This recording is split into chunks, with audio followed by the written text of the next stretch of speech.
भक्तजनों, आज आप सुने, आज शुक्रवार के दिन सभी सुहागिनों के लिए शुभ तीज व्रत का शुभकामना।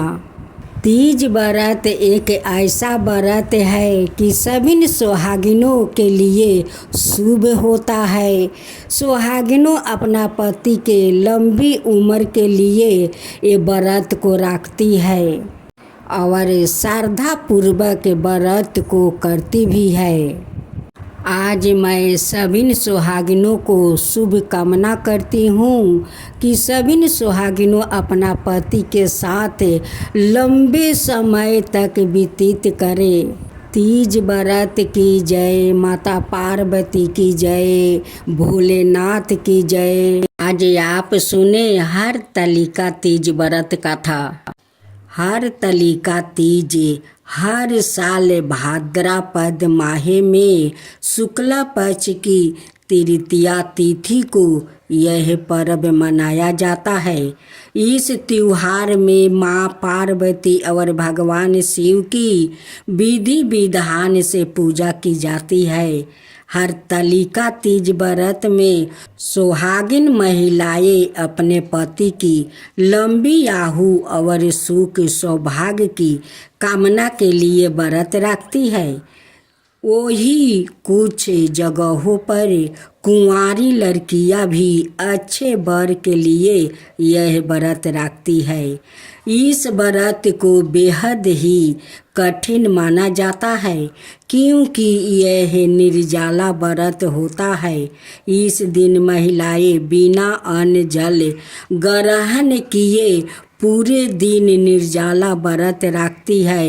हरतालिका तीज खास तौर से उत्तर भारत के राजस्थान, उत्तर प्रदेश, मध्य प्रदेश, बिहार और झारखंड में बहुत धूमधाम से मनाया जाता है। इस साल हरतालिका तीज 6 सितंबर 2024 को मनाया जाएगा। इसलिए आइए इस लेख में हरतालिका तीज से जुड़े व्रत नियमों के बारे में जानते हैं। साथ ही यह भी जानेंगे कि इसका पूजा मुहूर्त कब है। हरतालिका तीज का महत्व। इस व्रत को हरतालिका तीज इसलिए कहा जाता है क्योंकि एक कथा के अनुसार माता पार्वती को उनके पिता उनके इच्छा के विरोध भगवान विष्णु से शादी करवाना चाहते थे। तब माता पार्वती की सहेली ने उन्हें अपने साथ घने घोर जंगल में ले गई। इस कहानी में हर्त का मतलब अपार है। तालिका का मतलब सहेली होती है। इस तरह हरतालिका शब्द बना है। हरतालिका तीज की पूजा सुबह स्नान करने के और अच्छे कपड़े पहनने के बाद की जाती है। सुबह का समय पूजा के लिए सबसे अच्छा माना जाता है, लेकिन अगर किसी कारणवश सुबह पूजा ना हो पाए तो प्रदोष काल में भी पूजा की जा सकती है। पूजा के दौरान हरतालिका की कथा सुनी जाती है। कर्नाटक, आंध्र प्रदेश और तमिलनाडु में इस व्रत को गौरी हब्बा के नाम से जाना जाता है। वहाँ महिलाएं सुखी वैवाहिक जीवन की आशीर्वाद पाने के लिए सवेरे गौरी व्रत करती है। एक बार भगवान शिव ने पार्वती जी को उनके पूर्व जन्म का स्मरण कराने के उद्देश्य से इस व्रत के महात्म्य की कथा कहा था। श्री भोले शंकर बोले, हे गौरी, पर्वत राज हिमालय पर स्थित गंगा के तट पर तुमने अपनी बाल्यावस्था में 12 बरस तक अधोमुखी होकर घोर तप किया था। इतनी आबादी तुमने अन्न ना खाकर पेड़ों के सूखे पत्तों चबाकर व्यतीत किया। माघ की विकराल शीतलता में तुमने निरंतर जल में प्रवेश करके तप किया है। वैशाख की जल देने वाली गर्मी में तुमने पंच अग्नि से शरीर को तपाया है। श्रवण की मूसलाधार वर्षा में खुले आसमान के नीचे बिना अन्न जल ग्रहण किए समय व्यतीत किया है। तुम्हारे पिता तुम्हारी कष्ट साधाय तपस्या को देखकर बड़े दुखी होते थे। उन्होंने 12 कैलेश होता था। तब एक दिन तुम्हारी तपस्या और पिता के कैलेश को देखकर नारद जी तुम्हारे घर पधारे। तुम्हारे पिता ने हृदय से अतिथि आदर सम्मान करके उनके आने का कारण पूछा। नारद जी ने कहा, गिरिराज, मैं भगवान विष्णु के भेजने पर यहाँ उपस्थित हुआ हूँ। आपकी कन्या ने 12 कठोर तप किया है। इससे प्रसन्न होकर वो आपकी सुपुत्री से विवाह करना चाहते हैं। इस संदर्भ में आपकी राय जानना चाहता हूँ। नारद जी की बात सुनकर गिरिराज गद हो उठे। उनके तो जैसे सारे कैलेश ही दूर हो गया हो। प्रसन्न चित्त होकर वो बोले, श्रीमान, यदि सवाए विष्णु मेरी कन्या का वरण करना चाहते हैं तो भला मुझे क्या आपत्ति हो सकती है। वो तो साक्षात ब्रह्मा है। हे महर्षि, यह तो हर पिता की इच्छा होती है कि उसकी पुत्री सुख संपदा से युक्त पति के घर ही लक्ष्मी बने। पिता की शर्त काता पुत्री पिता के घर से अधिक सुख रहे। तुम्हारे पिता की सभी कीर्ति पाकर नारद जी विष्णु के पास गए और उनसे तुम्हारे विवाह के निश्चित होने का समाचार सुनाया।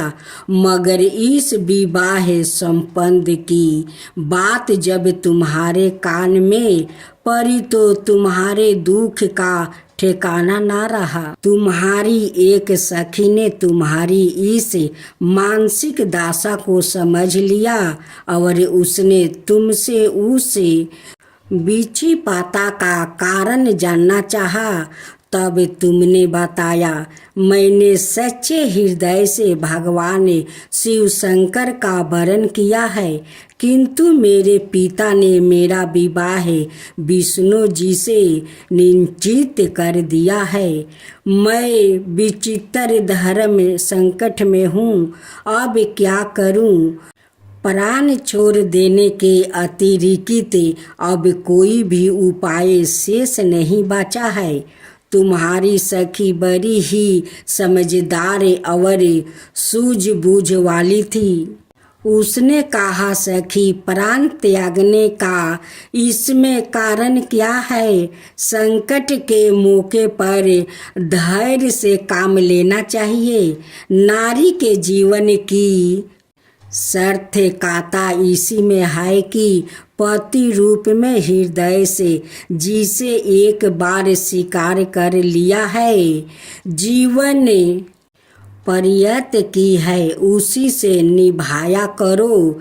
सच्ची आस्था और एक निष्ठा के समक्ष तो ईश्वर को भी स्मरण करना पड़ता है। मैं तुम्हें घनघोर जंगल में ले चलती हूँ, जो साधना स्थली भी हो और जहाँ तुम्हारे पिता तुम्हें खोज भी ना पाए, वहाँ तुम साधना में लीन हो जाना। मुझे विश्वास है कि ईश्वर अवश्य ही तुम्हारी सहायता करेंगे। तुमने ऐसा ही किया। तुम्हारे पिता तुम्हें घर पर ना पाकर बड़े दुखी थे और चिंतित भी थे। वो सोचने लगे कि तुम जाने कहाँ चली गई है। मैं विष्णु जी से उसका विवाह करने का प्रण कर चुका हूँ। यदि भगवान विष्णु बारात लेकर आ गए और कन्या घर पर ना हुई तो बड़ा अपमान होगा। मैं तो कहीं मुंह दिखाने के योग भी नहीं रहूँगा। यही सब सोचकर गिरिराज ने जोर शोर से तुम्हारी खोज शुरू करवा दिया। इधर तुम्हारी खोज होती रही और उधर तुम अपनी सखी के साथ नदी के तट पर एक गुफा में मेरी आराधना में लीन थी। भाद्रपद शुक्ला तिथि को अस्ते निछतर था। उस दिन तुमने रेत के शिवलिंग का निर्माण करके व्रत किया। रात भर मेरी स्तुति के गीत गाकर जागी। तुम्हारी इस कष्ट साधना तपस्या के प्रभाव से मेरा आसन डोलने लगा। मेरी समाधि टूट गई। मैं तुरंत तुम्हारे समक्ष जा पहुंचा और तुम्हारी तपस्या से प्रसन्न होकर तुमसे वर मांगने के लिए कहा। तब अपनी तपस्या के फल स्वरूप मुझे अपने समक्ष पाकर तुमने कहा, मैं हृदय से आपको पति के रूप में वरण कर चुकी हूँ। यदि आप चुपचाप मेरी तपस्या से प्रसन्न होकर आप यहाँ पधारे हैं तो मुझे अपनी अर्धांगिनी के रूप में स्वीकार कर लीजिए। तब मैं स्तुति कह कर कैलाश पर्वत पर लौट आया। परात होते ही तुमने पूजा की। समस्त समग्रही को नदी में प्रवाहित करके अपनी सहेली सहित व्रत का पारण किया। उसी समय अपने मित्र बंधु और दरबारियों सहित गिरजाराज तुम्हें खोजते खोजते वहाँ आ पहुँचे और तुम्हारी इस कष्ट साधना तपस्या का कारण और उद्देश्य पूछा। उस समय तुम्हारी दशा को देखकर गिरजराज अधिक दुखी हुए और पीड़ा के कारण उनके आँखों में आंसू उमड़ आया था। तुमने उनके आंसू पोंछते हुए विनम्र स्वर में कहा, पिताजी, मैंने अपने जीवन का अधिकांश समय कठोर तपस्या में बिताया है। मेरी इस तपस्या का उद्देश्य केवल यही था कि मैं महादेव को पति के रूप में पाना चाहती थी। आज मैं अपनी तपस्या की कसौटी पर खरी उतर चुकी हूँ। आप क्यों विष्णु जी से मेरा विवाह करने का निर्णय ले चुके थे, इसलिए मैं अपने आराध्या की खोज में घर छोड़कर चली आई। अब मैं आपके साथ इसी शर्त पर घर जाऊंगी कि आप मेरा विवाह विष्णु जी से ना करके महादेव जी से कराएंगे। गिरिराज मान गया और तुम्हें घर ले गए। कुछ समय के पश्चात शास्त्रागत विधि विधान पूर्वक उन्होंने हम दोनों को विवाह सूत्र में बंधवा दिया। हे पार्वती, भाद्रपद की शुक्ला तृतीया को तुमने मेरी आराधना करके जो व्रत किया था उसी के फल स्वरूप मेरा तुमसे विवाह हो सका है। इसका महत्व यह है कि मैं व्रत को करने वाली कुंवारियों को मनोवांछित फल देता हूँ। इसलिए सौभाग्य की इच्छा करने वाली प्रत्येक युक्ति को यह व्रत पूरी एक निष्ठा और आस्था से करना चाहिए। तो बोले शिव पार्वती की जय हो, शिव पार्वती की जय हो। जय शिवा ओमकारा, प्रभु हरे शिवा ओमकारा, ब्रह्मा विष्णु सदा शिव अर्धंगिनी धारा। ओम जय शिवा ओमकारा, एकानन चतुरानन पंचानन राजे, शिव पंचानन राजे। हंसासन गरुड़ासन विषवाहन साजे। ओम जय शिवा ओमकारा, दो भुज चार चतुर भुज दस भुज अति सोहे, तीनों रूप निरखता त्रिभुवन जन मोहे।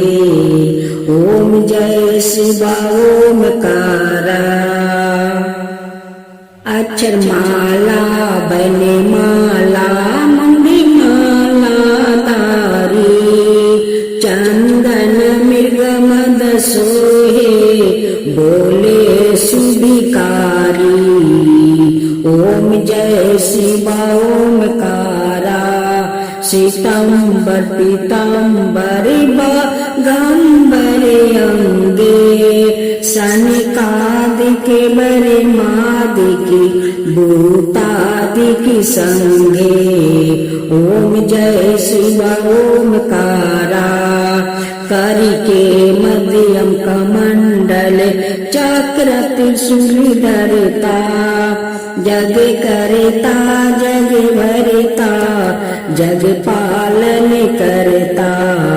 ओम जय शिवा ओमकारा, ब्रह्मा विष्णु सदा शिव जानते अविवेका, प्राण बचर के मध्यम यह तीनों एका। ओम जय शिवा ओमकारा, तिरगुण शिव जी के आरती जो कोई नर गावे, शिवा जो कोई नर गावे। कहत शिवानंद स्वामी मन भजत शिवानंद स्वामी, मन वांछित फल पावे। ओम जय शिवा ओमकारा, जय शिवा ओमकारा।